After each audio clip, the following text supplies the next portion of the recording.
Well, when it comes to UFO stories, all roads lead right to Las Vegas, right? Recent revelations about a secret Pentagon study of UFOs raise many questions, including this one. Do government scientists actually have a piece of a flying saucer? According to a New York Times story, scientists right here in southern Nevada have had a chance to study what is known as a mystery piece of metal. And as George Knapp learned, it had some very unusual properties.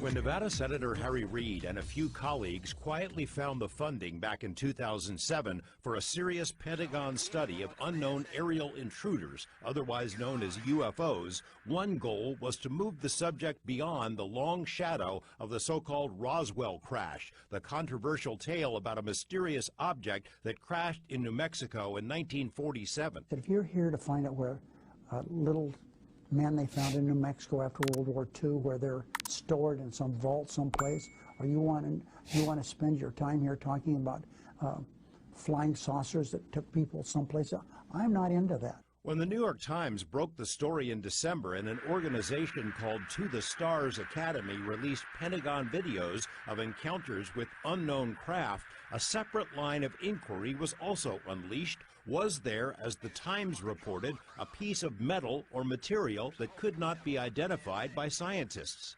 For 3 years, a private organization named BASS, headquartered at Bigelow Aerospace in North Las Vegas, collected and analyzed UFO files and data on behalf of the Defense Intelligence Agency, or DIA. Company founder Robert Bigelow built special secure facilities inside his plant to house the program, its files, and according to news reports, a piece of unknown material, reportedly a compound with special properties. Senator Reid, for one, said he's unaware of any such exotic materials. I don't know anything about exotic materials. I don't know. But, you know, there's been a lot of talk about that. The subject isn't new in UFO circles. The properties of supposedly recovered mystery metals have been debated for years. Rock star turned UFO investigator Tom DeLonge speculated last year about possible anti-gravity effects of one alloy. Nick Pope, a former official with the British Ministry of Defense study of UFOs, said he believes such material does exist. But what about the point man for the Pentagon's UFO program? So now we can potentially warp space-time in a way that allows us to go from point A to point B a little faster. Question is, do we need special materials? And you know where I'm heading with that question, because you've been asked that a bunch of times. Well, I think special materials is important for anything you do. Look, I build cars as a hobby, and I know that if I want to have a really strong transmission, I probably want parts of that transmission made out of titanium, maybe not just regular steel alloy, right? So everything in life requires special materials. Lou Elizondo is the person most directly responsible for the public release of the now ubiquitous videos, the so-called gimbal UFO and the Tic Tac encounter. He thinks these craft are able to bend space and time with a technology beyond anything known on Earth. But is this technology dependent on mystery metal? And did the U.S. have a piece of it at the Bigelow plant? Sadly, I can't discuss that because I'm no longer employed by the U.S. government. That's something you would have to ask the U.S. government.